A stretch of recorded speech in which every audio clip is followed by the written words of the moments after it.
하나님의 말씀은 고린도전서 15장 12절에서 19절까지 말씀입니다. 오늘 본문을 통해서 부활이 없다면 이란 제목으로 말씀의 은혜를 같이 나누겠습니다. 여러분, 현대에는 우리 특히 젊은 사람들에 의해서 몸에 대한 관심이 많습니다. 그 관심은 주로 외적인 몸의 모양에 대한 관심이 많아요. 그래서 키가 얼마나 크냐, 또 몸의 비율이 얼마나 좋느냐, 거기에 따라서 또 키 크고 몸의 비율이 좋은 사람은 인기가 많습니다. 또 반대로 키가 작은 사람에 대해서는 패배자, 루저라는 그런 표현을 서슴지 않는 젊은이들도 있습니다. 실제로 이런 분위기는 가치관으로 이어지는데요. 초등학교에서 또 고등학교 이르기까지 우리 학생들이 그 주변에 자기 동급생들을 보면서 뚱뚱하다, 또 작다라는 이유로 또 그 학생들이 놀림을 받고 또 따돌림과 괴롭힘을 당하는 그런 아이들이 있습니다. 또 코미디 프로그램이나 드라마나 영화에서도 보면 뚱뚱한 사람에게는 함부로 말하고 또 폭력적인 행동을 해도 되는 것처럼 그런 장면들이 자주 나옵니다. 그래서 그런 것에 계속 노출이 되면은 자기도 모르게 또 그런 가치관을 답습을 하는 거예요. 키가 작고 뚱뚱하고 못생긴 사람은 가치가 없고 함부로 해도 된다라는 그런 생각들을 은연중에 하게 된다라는 것입니다. 또 반대의 경우에는 또 몸을 평가절하해서 소중히 여기지 않는 사람들도 있습니다. 몸은 어차피 나이 들고 병 들고 볼품 없어지니까 함부로 몸을 굴리는 사람들도 있습니다. 이 고린도 교회 시대의 사회 분위기는 그리스 철학의 영향으로 인해서 영혼은 귀하고 좋은 것이다, 반대로 몸은 비천한 것이다, 이렇게 생각하는 그런 생각들이 있었습니다. 그래서 고귀한 영혼이 우리의 육체라는 감옥에 갇혀 있다, 이렇게 생각을 했어요. 그래서 때로는 이 죽음은 영혼이 자유롭게 되는 그런 것이다, 이렇게 가르치는 이들도 있었습니다. 자, 이런 경영이다 보니까 고린도 교회 성도들 안에서는 부활을 의심하고 믿지 않는 그런 사람들이 있었습니다. 내가 예수님이 하나님의 아들이란 것을 내가 믿겠고 그리스도인 것을 믿겠고 그래서 우리를 대신해서 십자가에 죽으신 것을 믿겠는데 예수님이 무덤 문을 열고 나와서 부활하셨다? 죽음을 이기고 부활하셨다? 그것도 그 육체가 부활했다? 이 비천한 육체가 또 다시 살아서 영원성을 가진다?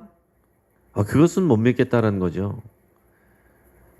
우리는 그냥 그렇다니까 그런 줄로 알지만은 그 당시에서는 그 몸에 대한 개념 자체가 굉장히 부정적이었기 때문에 예수님이 육체로 부활하셨다는 것 자체를 받아들이기 쉽지 않았습니다. 하지만 앞에서도 얘기한 것처럼 부활이라는 것은 복음의 중심 내용입니다. 특히 예수님이 몸으로 부활하셨다, 육체로 부활하셨다는 것을 우리가 믿지 못한다면 그 사람은 복음을 온전히 받아들이지 않고 있는 것입니다. 그래서 바울은 고린도 교회 성도들에게 내가 이미 전한 복음을 다시 알게 하려 한다 그랬고, 복음을 헛되이 믿지 않아야 된다 그랬고, 복음 위에 굳게 서라, 이런 권면을 하는 이유가 다 이런 부분과 관련되어 있습니다. 내가 예수 그리스도의 십자가 그 능력은 믿겠는데 부활은 못 믿겠다라는 사람들이 있기 때문에 그랬다는 거죠. 바울은 교회 안에 이런 불신의 기운이 있음을 확인하고서 이 편지의 내용을 전하고 있습니다. 오늘 본문 말씀의 12절 말씀을 같이 읽어보겠습니다. 자, 시작. 그리스도께서 죽은 자 가운데서 다시 살아나셨다 전파되었거늘 너희 중에서 어떤 사람들은 어찌하여 죽은 자 가운데서 부활이 없다 하느냐. 오늘 이 고린도 교회 안에 부활이 없다라고 하는 사람들, 복음을 받았는데 어떻게 부활이 없다라고 하느냐라고 물으면서 시작하고 있습니다. 그리고 그 이후에는 부활에 대해서 이제 논리적으로 증명하는 그런 방식을 사용합니다. 이 고린도 교회 성도들이 헬라 철학적인 그런 사고방식을 갖고 있기 때문에 또 논리적이고 합리적인 이런 사도 바울의 설명 방식이 아마 적합했을 거다 생각이 듭니다.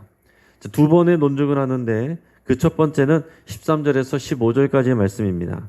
같이 읽겠습니다. 시작. 만일 죽은 자의 부활이 없으면 그리스도도 다시 살아나지 못하셨으리라.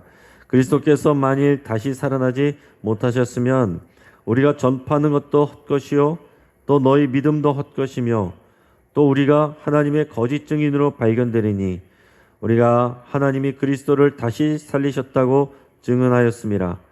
만일 죽은 자가 다시 살아나는 일이 없으면 하나님이 그리스도를 다시 살리지 아니하셨으리라. 아멘. 자, 여기서 가정을 하는데 그 가정은 뭡니까? 부정적인 가정. 만약 죽은 자의 부활이 없다면 이것을 가정을 하는 거예요. 그래서 이런 부정적인 질문을 가정을 하고 거기에 대한 추론을 이어가는 방식을 사용하고 있습니다. 자, 죽은 자의 부활이 없다. 죽은 자가 다시 살아나는 일이 있을 수가 없다라고 가정을 해봅니다. 그러면 어떻게 됩니까? 예수님도 다시 살아나지 못하셨겠죠. 자, 예수님이 다시 살아나지 못하셨다면 어떻게 됩니까? 그러면 지금까지 목숨 걸고 선교하면서 예수님이 부활을 전한 이 바울과 모든 다른 사도들의 수고가 헛된 일이 되는 것입니다. 자, 그렇게 되면 이 사도들의 전도를 받아서 예수님을 믿는 이 믿음을 가지고 이 교회가 돼서 신앙생활하고 있는 이 고린도 교회 성도들의 모든 믿음, 이것도 다 헛것이 되는 겁니다. 바울과 사도들은 거짓 증인으로 밝혀질 것입니다. 왜냐하면 이 사람들이 하나님께서 그리스도를 다시 살리셨다 이렇게 증거했기 때문에 그런 거예요. 그 모든 증거가 다 거짓말이 된다라는 거죠. 그래서 만일 죽은 자가 다시 살아난 일이 없으면 하나님이 그리스도를 다시 살리지 않으셨겠죠. 그런 일은 없었다는 것입니다. 자, 이어서 두 번째 논증은 17절에서 19절까지의 말씀입니다. 자, 읽겠습니다. 시작. 그리스도께서 다시 살아나신 일이 없으면 너희의 믿음도 헛되고 너희가 여전히 죄 가운데 있을 것이요 또한 그리스도 안에서 잠자는 자도 망하였으리니 만일 그리스도 안에서 우리가 바르는 것이 다만 이 세상의 삶뿐이면 모든 사람 가운데 우리가 더욱 불쌍한 자이리라. 아멘. 자, 만일 죽은 자가 다시 살아나는 일이 없다면 이런 전제를 다시 하고 또 말을 이어갑니다. 그렇다면 앞에서 말한 것처럼 그리스도가 다시 살아나는 일이 없었을 것이다. 그러면 고린도 교회 성도들의 믿음은 헛것이 된다. 여기까지는 앞에서 했던 내용을 반복하고 있습니다. 자, 그런데 그 다음은 이제 앞부분과 다르게 이제는 성도들의 상태에 대해서 이제 논리를 펴갑니다. 자, 예수님이 부활하신 일이 없다고 한다면 우리의 믿음은 다 헛것이 되는데 그렇게 된다면 고린도 교회 성도들, 저와 여러분들도 마찬가지입니다. 우리 믿음이 헛것으로 밝혀진다면 우리의 상태는 어떻게 되는 것이냐? 우리는 여전히 죄 가운데 있게 된다라는 거예요. 그리고 예수님을 믿는 믿음을 가지고 죽은 성도들, 먼저 죽은 성도들, 그런데 내가 부활할 것을 소망하면서 예수님을 믿고 죽은 그 모든 사람들은 완전히 다 망한 것이다. 이렇게 얘기를 하는 거죠. 우리가 기독교식으로 장례 예배 치는 분들 다 헛짓거리 한 거다라는 얘기입니다. 여러분이 이 부분이 이해를 하실 수 있겠습니까? 예수님 부활이 없다면 우리의 죄 문제가 그대로 남는다. 여러분 이것을 쉽게 이해가 되십니까? 이것이 믿음이 있는 사람은 쉽게 이해가 되는데 믿음이 없는 사람은 이 부분이 쉽게 와닿지 않아요. 연결이 잘 안 됩니다. 현대교회 성도들 중에도 그렇지만은 이 고린도 교회 성도들 중에는 예수님이 우리를 위해서 십자가를 지셨다. 그래서 죽으시고 우리의 죄를 씻으셨다는 거.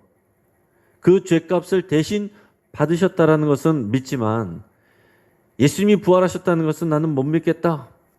어떻게 죽은 사람이 살아났다라는 것을 믿을 수가 있느냐라고 얘기하는 사람들이 있습니다. 자, 그런데 그 말은 무슨 얘기냐면 예수님의 십자가 사건하고 예수님의 십자가 사건은 우리의 죄를 대속해 주셨다라는 의미를 갖는 거잖아요. 이것과 예수님의 부활을 연결하지 않고 있는 것입니다. 따로 믿는 거예요. 2000년 전에 예수님이 십자가에서 죽으신 것이 역사적 사실인 것을 인정을 한다고 해도 그 죽음이 우리의 죄를 씻는다는 것을 여러분 어떻게 믿습니까? 어떻게 믿을 수 있고 여러분이 어떻게 그것을 증거하겠어요? 우리는 당연히 믿으니까 그것이 그런 줄 알지만은 여러분이 전도하려고 해보시면은 당장 여기서 이것이 반대가 들어와요. 2000년 전에 한 청년이 십자가에서 죽었다라는 것이 오늘 나와 무슨 상관이 있느냐? 2000년 전에 죽은 예수님의 죽음이 오늘날 2000년 후에 내 죄와 어떻게 연결이 되느냐? 그분의 죽음이 어떻게 내 죄를 씻는다는 것을 믿을 수가 있느냐? 뭘로 보증할 수가 있느냐? 이렇게 물어보면 여러분 뭘로 대답하시겠습니까? 그 당시 예수님만 죽은 것이 아니라 예수님 옆에 두 명의 강도도 십자가에서 같이 죽었는데 그 사람의 죽음은 또 예수님의 죽음하고 뭐가 틀리냐? 똑같이 십자가에서 죽었는데 그러면은 그 옆에 있는 강도가 십자가에서 죽었다고 내 죄가 사해졌다고 말할 수가 있겠느냐? 예수님의 죽음은 뭐가 특별한 것인가? 왜 다른 것인가? 그 예수님의 죽음이 우리 죄를 씻어주셨다고 뭘 가지고서 보증을 할 수 있을 것이냐? 이 생각을 할 수 있다는 겁니다.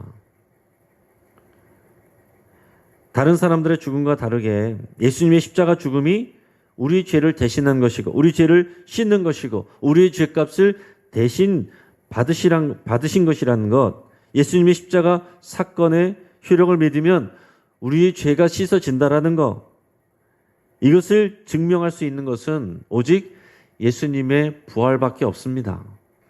예수님의 부활 사건이 이 모든 십자가의 능력과 결과를 증거하는 거다라는 거예요.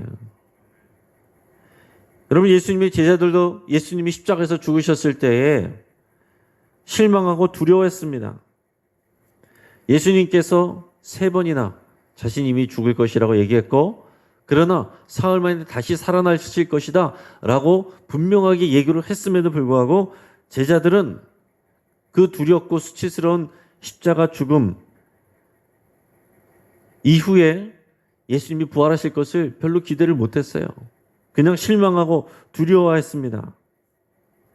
그것이 어떻게 제자들에게 죄사함의 의미로 다가왔겠어요? 그냥 우린 끝났다. 우린 이제 큰일 났다. 여기에 빠져 있었다라는 겁니다. 그런데 이것을 제자들이 믿을 수 있게 된 것은 부활하신 예수님을 만나고 나서예요. 부활하신 예수님을 만나고 나니까 예수님이 하신 말씀이 정말이구나. 사실이구나. 예수님의 죽음이 우리의 죄를 대속하는 그런 어린 양의 죽음이구나 하는 것들을 다 믿을 수가 있게 됐다라는 것입니다. 예수님의 육체의 부활을 보고 도마처럼 이렇게 의심하는 사람은 손으로 만져보기까지 한 이 제자들은 예수님의 죽음이 우리의 죄 사함과 연결이 되는구나 하는 것을 믿을 수 있었다라는 얘기죠. 여러분, 부활이 없으면 예수님의 죽음은 그냥 죽음이고 저주이고 실패일 뿐입니다. 우리가 자랑스럽게 우리가 십자가를 뒤에다 벽에다 걸고 십자가를 목에다 걸고 뭐 차에다 걸고 다니는 거, 우리가 그것을 십자가를 소망할 수 있는 것은 예수님의 부활, 예수님이 육체로 부활하신 이 사건 때문에 그렇다라는 거예요. 우리가 예수님이 십자가 그것이 어떻게 우리 죄를 속한다는 것을 믿을 수 있느냐? 예수님의 부활이 그 모든 증거가 된다. 우리는 그렇게 얘기할 수 있다라는 것입니다. 그래서 제자들이 자신들을 우리는 십자가의 증인이다 이렇게 얘기한 사람 없어요. 우리는 부활의 증인이다 이렇게 얘기를 한 것입니다. 여러분, 기독교는 예수님의 부활만 부정하면 모든 것이 다 무너지게 되어 있습니다. 예수님의 부활만 없으면 그 위에 쌓아놨던 모든 것들, 사도들의 증거와 선교와 그로 인해서 생겨난 교회들과 그로 인해서 모든 순교와 그 모든 것들이 다 의미 없는 헛것이 된다라는 것입니다. 자, 그런데 반대로 예수님의 부활만 우리가 믿으면 이 모든 것을 다 믿을 수가 있는 것입니다. 근데 예수님의 십자가의 결과와 예수님이 하신 모든 말씀을 다 믿을 수 있는 증거가 된다라는 거죠. 그러면 사도행전 17장 30절 31절 말씀을 제가 읽어드리겠습니다.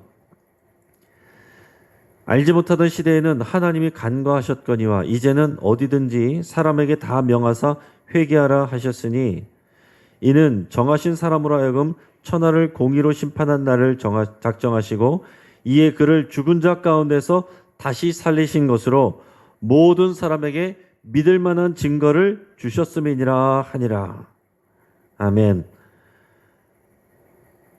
자, 이 얘기입니다. 예수님을 믿을 만한 증거, 이것은 예수님이 죽은 자 가운데서 살아나셨다라는 이 부활, 이것이 우리가 예수님을 믿을 수 있는 믿을 만한 증거가 되신다라는 겁니다. 예수님의 부활을 믿으면, 예수님의 부활을 받아들이면 우리에게 믿음이 오는 거예요. 그래서 여러분, 우리가 십자가 죽음만 묵상할 것이 아니라 부활하신 예수님을 더욱 묵상하고 부활하신 예수님을 만나야 됩니다.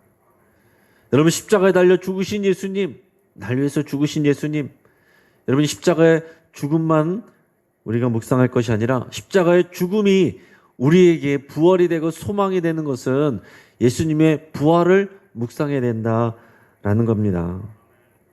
부활을 믿을 때에 십자가의 죽음이 우리에게 생명이 되는 것이고 십자가의 저주가 우리에게 축복이 되는 것이고 십자가의 버림받음이 우리에게 구원받음이 되는 것입니다. 우리의 모든 상황에서 여러분, 부활의 복음, 부활하신 예수님, 이 부활하신 예수님, 부활하신 복음을 우리가 믿고 붙들어야 되는 거예요. 우리가 십자가를 보면은 죽음이고 실패고 좌절이고 슬픔이고 두려움이지만은 부활하신 예수님을 만나면 이 모든 것이 기쁨으로 극적으로 전환되는 것입니다. 우리 삶 가운데 힘들고 어려운 일들, 낭망할 만한 일들, 그때에 부활의 예수님을 여러분이 깊이 묵상하셔야 되는 거예요. 우리 삶 가운데 아무리 한심해 보이고 불쌍해 보여도 위축될 이유가 없는 것은 부활하신 예수님 때문에 그런 거예요. 부활하신 예수님을 믿고 부활의 복음을 우리가 흔들림 없이 그 위에서 서 있으면 여러분, 우리는 모든 일에 이기고 승리할 수가 있습니다. 자, 오늘 말씀을 정리합니다. 일부만 믿고 어느 것은 믿고 어느 것은 안 믿고 이런 선택적인 믿음은 안 믿는 것과 같습니다. 내가 십자가는 믿는데 부활은 못 믿는다. 이것은 그냥 복음 전체를 믿지 않는 것입니다. 부활은 복음의 생명이고 엔진이에요. 이 엔진이 꺼지면 다른 믿음도 다 죽는 것입니다. 부활은 우리에게 모든 것을 역전시키는 능력과 소망을 갖고 있습니다. 부활의 예수님을 우리가 더 알아가기를 또 소망하기를 바랍니다. 이 부활은 1년에 한 번 부활절에 생각하고 기념하는 게 아닙니다. 매일매일 우리가 부활의 날을 경험하는 것이고 부활의 예수님을 만날 때에 우리의 삶이 부활의 능력으로 새롭게 됩니다. 이 부활의 생명의 능력 다 누리시는 여러분 되시기를 주의 이름으로 축복합니다. 다시 한번 기도하겠습니다. 여러분, 이 시간 우리의 말씀을 붙잡고 함께 기도하겠습니다. 부활하신 예수님을 깊이 만나고 더 알아가기를 여러분이 위해서 같이 기도하겠습니다. 우리를 속이는 세상의 말과 가르침에 우리가 흔들리지 않기를 우리가 함께 기도하겠습니다. 우리가 부활의 증인이 되기로 여러분 결단하면서 우리 기도하기를 바랍니다. 내가 부활의 소망과 능력에서 살고 더 나아가서 이 부활을 증언하는 증인이 되겠습니다. 그렇게 결단하시길 바랍니다. 우리 자녀들, 우리 자녀 세대들을 위해서 여러분 기도하시길 바랍니다. 미디어의 영향과 학문의 영향으로 복음을 확신하지 못하고 흔들리는 일들이 많이 있습니다. 우리들의 자녀들과 다음 세대들이 이 부활의 복음으로 무장될 수 있기를 여러분 위해서 함께 기도하겠습니다. 지금처럼 이렇게 교회 나오지도 못하고 같이 만날 수도 없는 이런 상황 가운데 계속 이런 세상의 음성에만 귀를 기울이게 되면 여러분 복음에서 멀어지게 돼 있어요. 우리 자녀들 위해서 여러분 간절히 기도하셔야 됩니다. 우리 선교를 위해서 함께 기도하겠습니다. 우리 미국 인디언 원주민 사역하는 이영호 선교사님 위해서 함께 기도하겠습니다. 그분이 사역하는 이 나바호 여기에 거주민이 17만 4천 명인데 그 중에서 코로나 감염자가 6,500명, 사망자가 300여 명을 기록하고 있다고 합니다. 그 전에 8주 동안 주말 금요일에서 월요일까지 57시간 통금이 진행했다가 최근에 중단됐었는데 2주 동안 중단됐었는데 다시 코로나가 번져가면서 그 통행 금지도 재개되었다고 합니다. 이 상황 가운데서 특별한 사역을 할 수 있는 일들이 많지 않은데 또 구호 사역이 활발하게 진행될 수 있도록 위해서 기도해 주시고 또 코로나 이후에 선교의 방향을 하나님께서 인도해 주시도록 함께 기도하겠습니다. 오늘 새 구역장 교육이 있습니다. 은혜 가운데 잘 진행될 수 있고 우리 구역장님들이 부활의 증인으로 설 수 있도록 위해서 함께 기도하겠습니다. 우리 뉴스를 통해서 직원이 2,000명 넘는 이천 물류센터에서 확진자가 나왔다는 뉴스가 있었습니다. 그 직원들과 가족들을 하나님께서 보호해 주시고 집단 감염으로 이어지지 않도록 우리 위해서 함께 기도하겠습니다. 우리가 주여 한번 간절히 부르짖고 합심해서 함께 기도하겠습니다.